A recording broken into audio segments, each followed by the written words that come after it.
Welcome on my YouTube channel psychology world. और आज की इस वीडियो में हम बात करने वाले हैं इग्नू से पीएचडी के लिए। आप में से बहुत सारे ऐसे कैंडिडेट्स हैं, मेरे पास बहुत सारे ऐसे कैंडिडेट्स की क्वेरी आती रहती है जो कि नेट क्वालिफाई नहीं है, बीएचयू से पीएचडी करना चाहते हैं या फिर और भी अदर सेंट्रल यूनिवर्सिटी से पीएचडी करना चाहते हैं। हालांकि हर यूनिवर्सिटी में कुछ सीट होती है जो कि नेट जेआरएफ गेट कैंडिडेट के लिए होता है और कुछ सीट जो है वो रेट कैंडिडेट के लिए ही होता है, यानी कि रेट और रेट एग्जेम्प्टेड दोनों ही कैटेगरी के लिए होता है। लेकिन बीएचयू में क्या है कि पिछले 2-3 सालों में मैंने देखा है कि साइकोलॉजी में ओनली रेट एग्जेम्प्टेड कैटेगरी के लिए ही सीट निकलती है। तो वैसे बच्चे जो कि नेट जेआरएफ क्वालिफाई नहीं है वो यहाँ से फॉर्म फिलअप नहीं कर पाते, तो उनके लिए एक अच्छी अपॉर्चुनिटी आई है।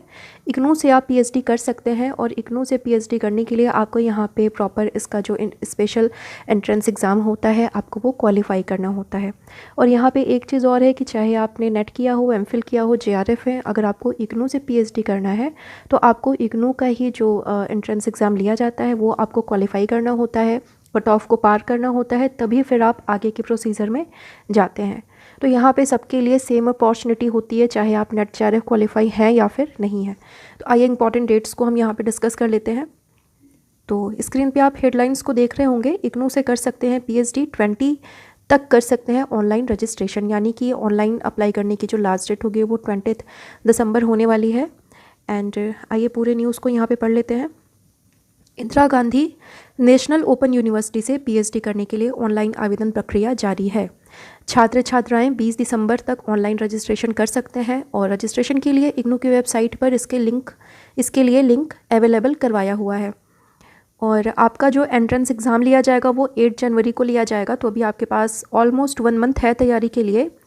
और सिलेबस भी आपको इग्नू की साइट पे ही मिल जाएगा। इग्नू की साइट को ओपन कर लीजिएगा, वहाँ पे आपको फॉर्म फिलअप के लिए भी फॉर्म अवेलेबल है। पूरी फुल नोटिफिकेशन को पढ़ लीजिएगा, एलिजिबिलिटी क्राइटेरिया को पढ़ लीजिएगा, साथ ही सिलेबस भी अवेलेबल है। क्या प्रोसीजर है, कितने मार्क्स आपको लेकर आने हैं, कितने मार्क्स का आपका क्या पैटर्न है एग्जामिनेशन का, इसके बाद में इंटरव्यू का क्या प्रोसेस है, वो सब कुछ वहाँ पे आपका मेंशन किया हुआ है। तो फुल नोटिफिकेशन को आप एक बारी पढ़ लीजिएगा। इसके बाद आगे देखते हैं। यहाँ पे देखिए क्लियर लिखा भी हुआ है, एमफिल, नेट और जेआरएफ के छात्रों के लिए भी एंट्रेंस टेस्ट को देना अनिवार्य है। किसी के लिए भी एंट्रेंस टेस्ट में छूट नहीं दी गई है, यानी कि आपने क्वालिफाई किया है या नहीं किया है, यहाँ पे आपको सेम अपॉर्चुनिटी मिलती है।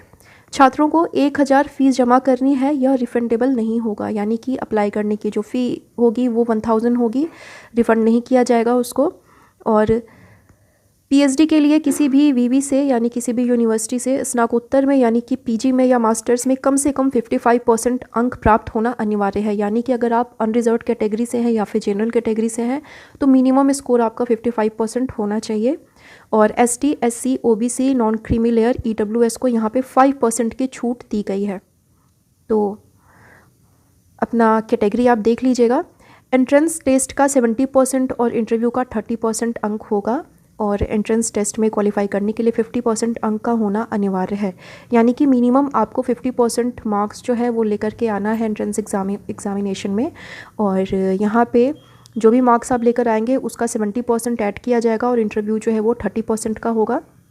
वहाँ पे फिर आपका मार्क्स जो है वो मिला करके मेरिट लिस्ट बनाई जाएगी और उसके बेसिस पे आपका सिलेक्शन, मतलब आप आगे के प्रोसीजर में जाएंगे, यानी कि आपको इंटरव्यू के लिए बुलाया जाएगा। इसके बाद में यहाँ पे भी कैटेगरी वाइज यहाँ पे थोड़ी सी छूट दी गई है। एसटी, एससी, ओबीसी और ईडब्ल्यूएस और दिव्यांग छात्रों को 5% की छूट दी गई है, यानी कि अनरिजर्व कैटेगरी के लिए मिनिमम 50% मार्क्स क्वालिफाई करना होगा और जो रिजर्वेशन कैटेगरी है उनके लिए 50% में 5% की छूट है, यानी कि मिनिमम 45% का मार्क्स उनको लेकर के आना होगा। और आगे जैसा कि मैंने बताया कि टेस्ट और इंटरव्यू के अंकों को मिलाकर व आरक्षण का ध्यान रखते हुए मेरिट लिस्ट जारी की जाएगी और देश भर में 109 परीक्षा केंद्र बनाए गए हैं।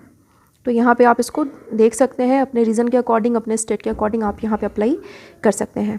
और आगे यहाँ पे दे रखा हुआ है कि इग्नू के क्षेत्रीय निर्देशक डॉक्टर अभिलाप नायक ने कहा है कि इग्नू को पीएचडी रेगुलर मोड से कराने के लिए स्पेशल स्टेटस प्राप्त है। इसके लिए टेस्ट उत्तीर्ण करने के बाद इंटरव्यू के लिए छात्र को मुख्यालय जाना होगा। तो यहाँ पे इग्नू से अगर आप पीएचडी करते हैं तो रेगुलर मोड में ही होगा आपका, और इग्नू से पीएचडी की काफ़ी मान्यता भी है, तो यहाँ आपके लिए अच्छी अपॉर्चुनिटी है, यहाँ पे आप अप्लाई कर सकते हैं। एक बार फिर से हम इंपॉर्टेंट डेट्स को डिस्कस कर लेते हैं। यहाँ पे 20 दिसंबर आपका लास्ट डेट है। अगर आप अप्लाई करना चाहते हैं तो 20 दिसंबर से पहले पहले अप्लाई कर दीजिएगा। और एग्ज़ामिनेशन एंट्रेंस टेस्ट आपका 8 जनवरी को लिया जाएगा। सो आई थिंक मैंने सभी इंपॉर्टेंट डिटेल्स को यहाँ पे डिस्कस कर लिया है। फिर भी अगर आपको कोई क्वेरी हो, कोई क्वेश्चन हो, तो आप मुझे कमेंट करके पूछ सकते हैं। सो आज के लिए इतना ही। Thank you so much.